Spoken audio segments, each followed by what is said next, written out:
everyone, welcome back my channel Curious Design Forever. This is Preeti Sharma and मैं दे रही हूँ आपको free online fashion class on YouTube channel. Guys, video को last तक देखिएगा क्योंकि लास्ट में मैं आपके लिए एक बहुत ही प्यारा सा मैसेज शेयर कर रही हूँ जो बिगनर्स के लिए है, फैशन डिजाइनर्स के लिए है। तो वीडियो को मिस मत करिएगा और वीडियो को कंप्लीट करके ही छोड़िएगा। एंड अगर आपको वीडियो पसंद आएगा तो कमेंट जरूर कीजिएगा। गाइस, आज के क्लास में हम जानेंगे गारमेंट इंडस्ट्री में, अपैरल इंडस्ट्री में किस तरीके से गारमेंट बनाई जाती है, उसका इंस्ट्रक्शन क्या क्या है। और फर्स्ट ऑफ ऑल मैं आपको ये बताती हूँ कि गारमेंट जिस जगह पे बनाई जाती है, जो आप लोग रेडीमेड ड्रेस लेते हो, वो एक अपैरल इंडस्ट्री में बनाई जाती है और उसका सारा प्रोसेस वहाँ पे होता है, just like sampling, production, shipping, checking, fabric checking, material checking, quality जो आप चेक करते हो, वो सारी चीज़ें वहाँ पे, सारा प्रोसेस वहाँ पे होता है।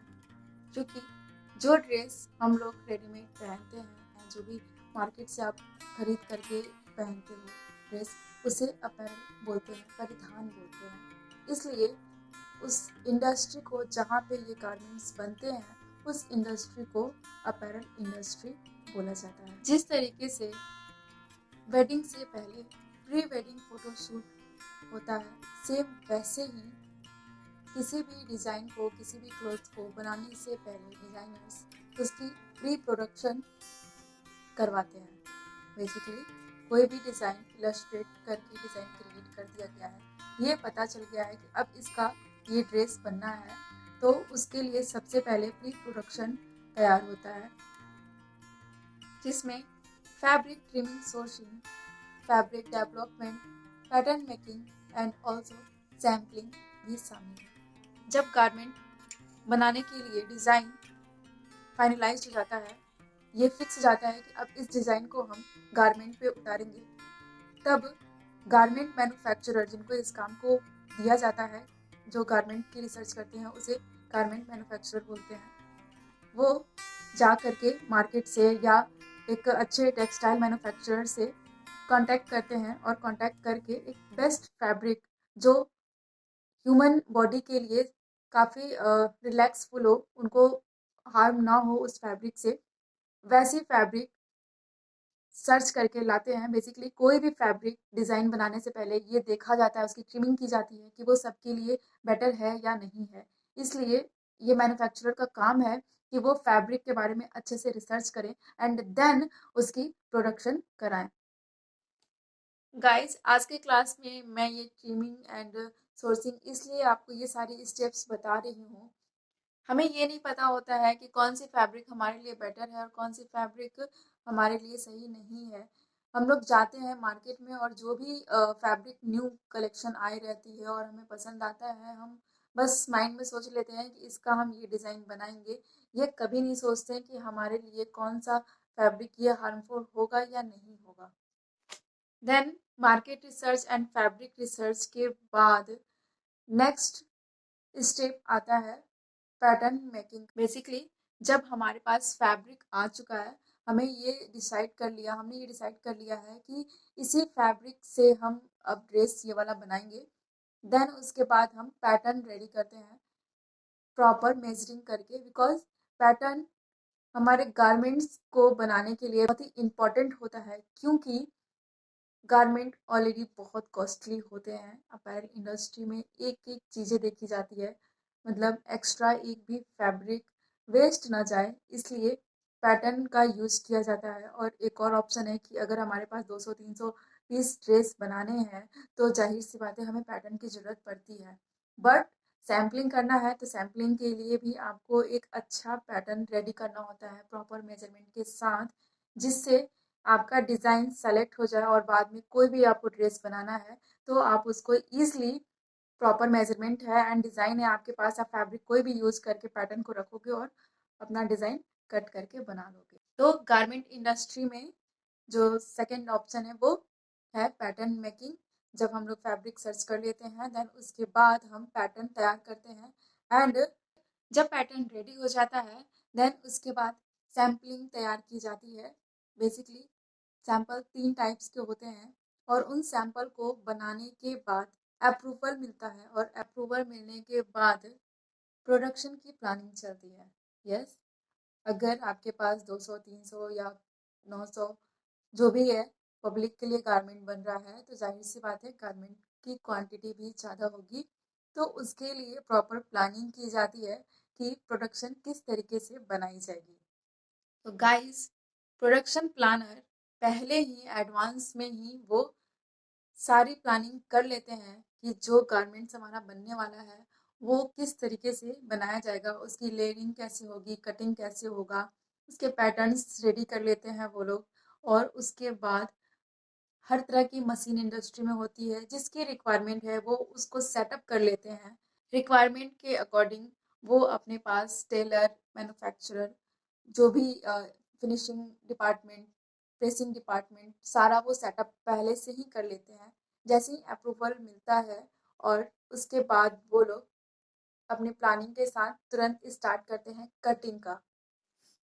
प्रोडक्ट प्लानिंग के बाद नेक्स्ट आता है cutting process. Yes, cutting process के लिए सबसे पहले कटिंग के लिए एक टेबल सेट चाहिए होता है और वो लोग उस टेबल पे सबसे पहले जो उन्होंने पैटर्न रेडी कर लिया रहता है उसके अकॉर्डिंग, पैटर्न के अकॉर्डिंग फैब्रिक की लेयर लगा करके उसको अच्छे से पैटर्न को सेट करते हैं। देखते हैं कहीं फैब्रिक वेस्ट तो नहीं जा रही है, उसके लिए पैटर्न को अच्छे से सेट कर दिया जाता है एंड देन उसकी कटिंग स्टार्ट होती है।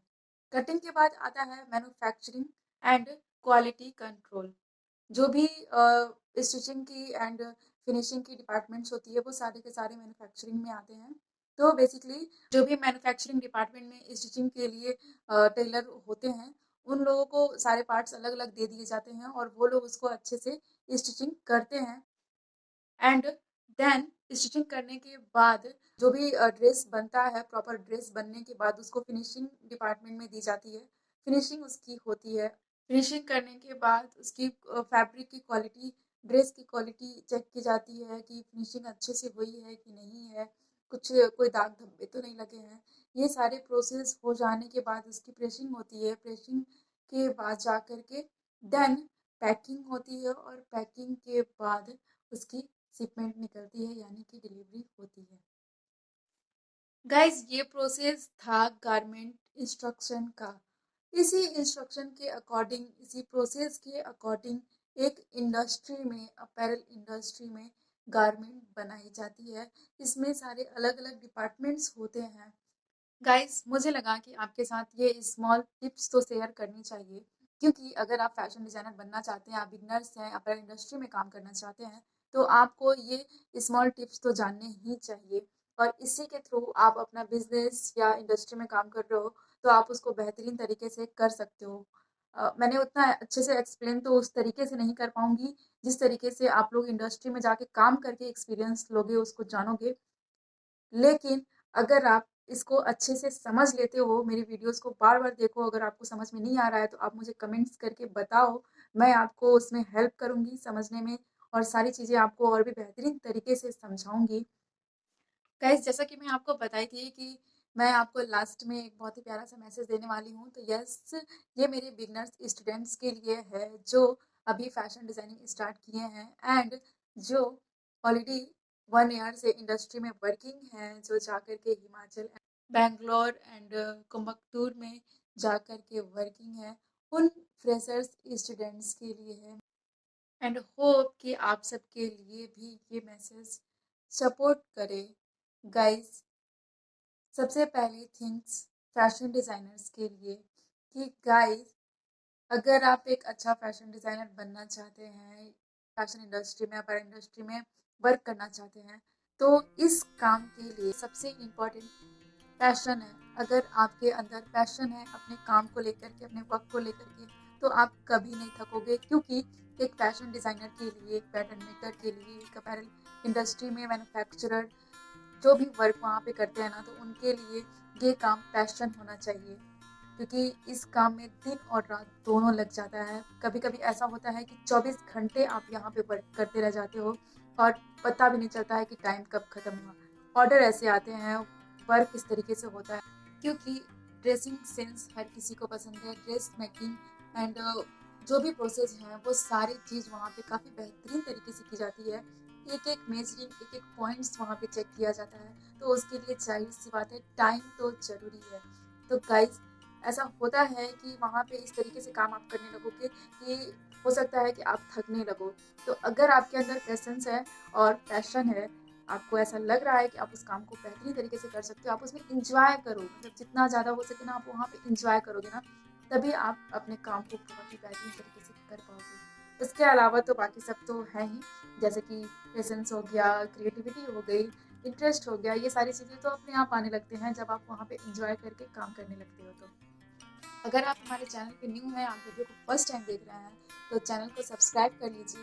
और वीडियो अगर पसंद आया, आप यहाँ से कुछ लर्न कर रहे हैं, तो like and share, most important है शेयर ज़रूर कीजिए गाइस, क्योंकि मेरा मोटिव है ये वीडियो शेयर करने का, सारे क्लासेस टॉपिक शेयर करने का मेरा मोटिव है कि जितने भी गांव के स्टूडेंट्स हैं जो फैशन डिज़ाइनिंग नहीं कर पा रहे हैं, कहीं अच्छे कॉलेज में नहीं जा पा रहे हैं, डिप्लोमा कोर्स नहीं कर पा रहे हैं, तो उनके लिए है ये मैसेज। क्योंकि गाइज फैशन डिज़ाइनिंग के लिए ज़रूरी नहीं है कि आपके पास सर्टिफिकेट हो। हाँ, सर्टिफिकेट अगर हो जाता है तो वो बहुत ही अच्छी बात है, लेकिन ऐसा ज़रूरी नहीं है। आप घर बैठ करके इस कोर्स को करिए, सीखिए सारी चीज़ें, क्योंकि जितने बेहतरीन तरीके से आप अपना काम करते हो ना, जितने बेहतरीन तरीके से आप ड्रेस मेकिंग करते हो, ड्रेस बनाते हो, क्लाइंट को हैंडल करते हो, उनको डिज़ाइन दिखाते हो अपने, जितना ही बेहतरीन आप काम करते हो ना अपना, उतना ही आपको पब्लिक एंड क्लाइंट आपको पसंद करती है। तो उसके लिए ज़रूरी नहीं है सर्टिफिकेट, उसके लिए फैशन डिज़ाइनर के लिए एंड एक टेलर के लिए सबसे ज़्यादा ज़रूरी है एक्सपीरियंस। आपको कितना अपने काम को लेकर के एक्सपीरियंस है और कितना आप अपने अंदर पैशन भर के रखे हुए हो अपने काम को लेकर के। आज के लिए बस इतना ही, मिलते हैं नेक्स्ट वीडियो में।